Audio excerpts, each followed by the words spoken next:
Lord's test match तो England के favour में हो गया खत्म। लेकिन लॉर्ड टेस्ट मैच के एंड के ऊपर ना दोनों ही टीम्स को यानी कि इंडिया को भी और इंग्लैंड को भी धचका लगा है। टीम इंडिया को तो धचका लगा है कि वो लॉर्ड्स टेस्ट हार गए हैं।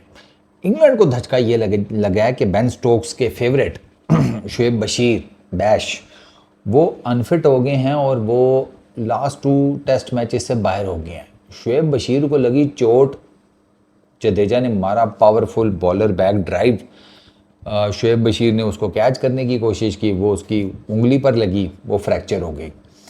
लेकिन शुएब बशीर ने ये काम किया कि वो फ्रैक्चर उंगली के साथ बैटिंग भी करने आ गया सेकंड इनिंग्स में।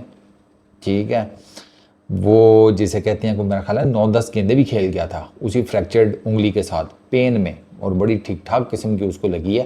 क्योंकि आपने बॉलिंग करते हुए अगर उसका देखा हो तो बड़ी हैवी किस्म की बैंडेज हुई हुई थी उसके हाथ पे, और उसी मतलब ठीक है उसका बॉलिंग आर्म तो नहीं है लेकिन पेन तो पेन होता है भाई।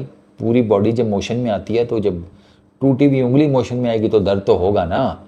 ऐसा तो नहीं है कि उंगली जनाब उसने कहीं चलो टूट गई है उतार कर रख दी और नई लगा दी। उंगली टूटी है, बाथरूम का नल का नहीं टूटा, आगे पुराने वाला उतार के टूटा हुआ उतार के तो नया मार्केट से लाकर तो टकाटक लगा लिया, समझ रहे हो ना। या लोटा वोटा थोड़ी टूटा कोई। तो वो शुएब बशीर उसी के साथ बॉलिंग भी करता रहा है, और किस्मत चेक करो कि उसको शायद यही जिसे कहते हैं ना दर्द में जो उसने तपस्या की है ग्राउंड के अंदर उसका रिवॉर्ड ये मिला कि उसकी गेंद के ऊपर टेस्ट मैच खत्म हुआ है। सिराज को उसी ने बोल्ड किया ना, तो उसने वो स्टोक्स यही कह रहा था कि यार हमारे लिए काफ़ी मेजर ब्लो है, क्योंकि दो ही स्टोक्स के दो बहुत फेवरेट हैं, एक शुएब बशीर और दूसरा जैक क्रॉली। शुएब बशीर की इस टेस्ट सीरीज़ में 10 विकेटें हो गई हैं। इसने पहले टेस्ट मैच में 3 विकेटें ली, दूसरे में इसने 5 ली, और इसने क्या नाम है 2 विकेटें मेरा ख्याल है इस टेस्ट मैच में लेके है।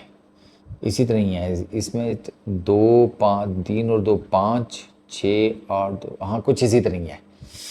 इसकी टोटल आई रिमेंबर कि इसकी टोटल 10 विकेटें हैं शुएब बशीर की, तो इसने और वो भी इन विकेटों के ऊपर। यहाँ पर आपके सामने ही है कि गेंद कितना कुछ स्पिन हो रहा है। ये लॉर्ड्स में ही हुआ है हल्का फुल्का। हालांकि लॉर्ड्स की जो हिस्ट्री है वो ये है कि वो स्पिनर्स को कितना खास असिस्ट नहीं करती लॉर्ड्स की विकेट, लेकिन सारी बात है इस दफ़ा उन्होंने विकेट भी थोड़ी सी चेंज बनाई है लॉर्ड्स की, तो वो इस वजह से फिर शुएब बशीर को थोड़ा बहुत टर्न मिल रहा था, बट इतना कोई वो डेंजरस लगा नहीं। और स्टिल 10 विकेटें वो ले गया है, और स्टोक्स को ये लगता है कि उसकी टीम में अब एक जिसे कहते हैं ना उसको डेंट पड़ा है उसकी टीम को, पूरी ओवरऑल कम्बिनेशन को। उसके लैम डॉसन के बारे में बात हो रही है कि वो आ सकता है, वो जैक क्या नाम है उसका यार, वो लेफ्ट आर्म उनका गंजा स्पिनर, उसके बारे में भी बात हो रही है कि हो सकता है वो रिप्लेसमेंट हो जाए शुएब बशीर की। अभी इंग्लैंड अनाउंस करेगा कि शुएब बशीर की जगह के ऊपर वो किसको लेकर आएंगे, बट ब्लो है जो कि विनिंग कम्बिनेशन ख़राब होगा ना इंग्लैंड का। इंग्लैंड तो इस हिसाब से देखता है कि हमारा विनिंग कम्बिनेशन ख़राब हो गया, हमारा मेजर स्पिनर जो है, क्योंकि वो एक ही स्पिनर ये इसके साथ जा रहे हैं शुएब बशीर के साथ, पार्ट टाइम में वो जो रूट से करवा लेते हैं, लेकिन मेजरली वो एक ही स्पिनर के साथ जा रहे हैं और वो शुएब बशीर है, और वो उसको रेगुलर खिला रही हैं।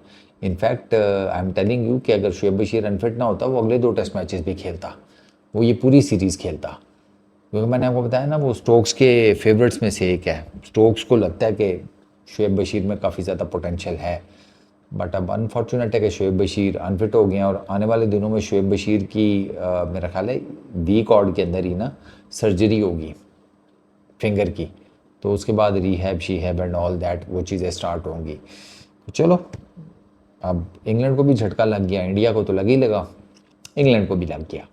इस वीडियो में इतना ही, अपना बहुत ख्याल रखना, नेक्स्ट वीडियो में मुलाकात होगी। Peace out.